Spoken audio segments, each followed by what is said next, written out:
Hey everyone, A-Rapala here, and today we're going to be taking a look at Super7's Masters of the Universe, Teela, heroic captain of the Royal Guard. And she comes with one of those little cards behind her that has some information on it.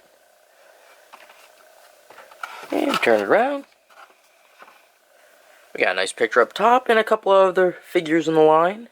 Alright, but the top here it says, Teela bravely leads the Royal Guard against the constant threat of Skeletor.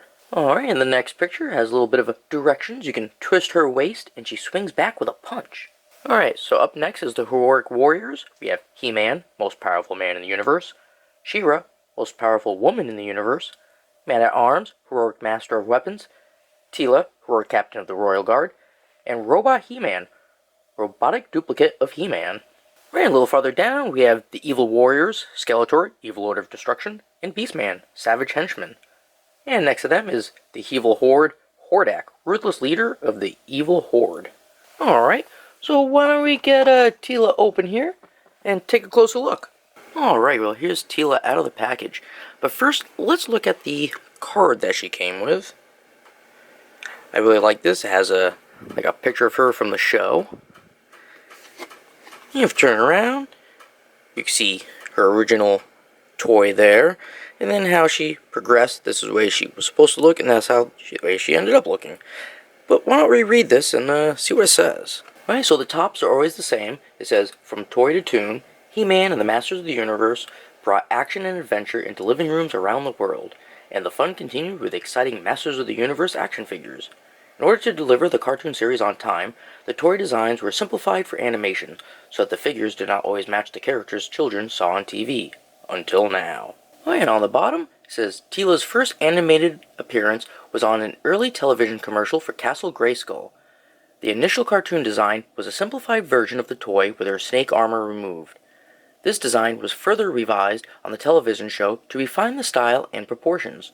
So I like the figures from Super7 here because they resemble from the show. Whereas Mattel's, they never really looked quite like it. I mean, granted, the toys came first, then the show, but I really do like how it looks like the show. That's what draws me to these.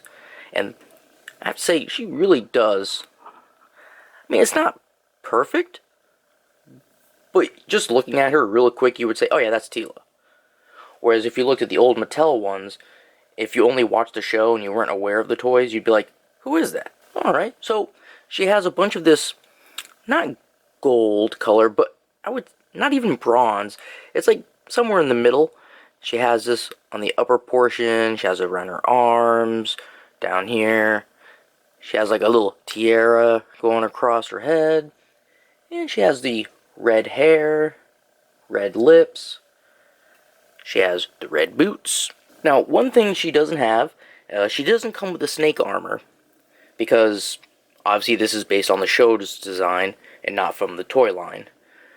But she does come with a shield. Just a basic little shield here.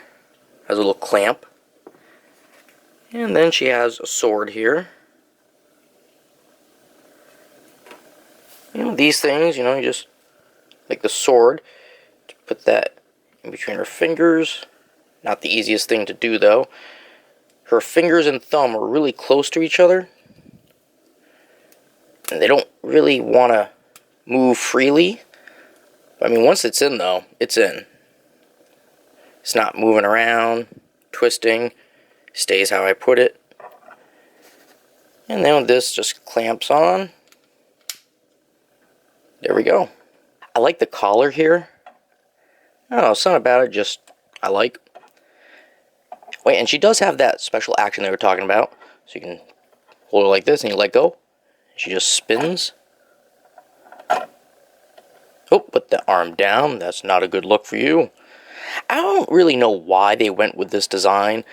All the female characters for the Super7, and I think the original also had that hand. Just doesn't look right. I don't know. Something about it I don't like. Now, she does have some good articulation. I mean, not as much as the Masters of the Universe Mattel's line of Origins. But, you know, you can still move her head around. You can't go up and down or anything. Obviously, you can move her waist, but you can't twist it around or else you'll break the mechanism in there. You got her arms. They don't move up and down, but you can go and rotate. No hands, no elbows. And you got the legs. They can go out. Really good split there. They can go forward, but when you have your leg go forward, it twists. So, it kind of looks a little weird. But she can go up. Back, she can if you, like, normally it would only go to about here. But you can twist the leg as you're doing it, and then you can get it to go up like that. But then again, that looks weird. Now, you can't move the knees, and you can't move the feet. Now, one thing I'm not really happy about with the figure is the feet itself.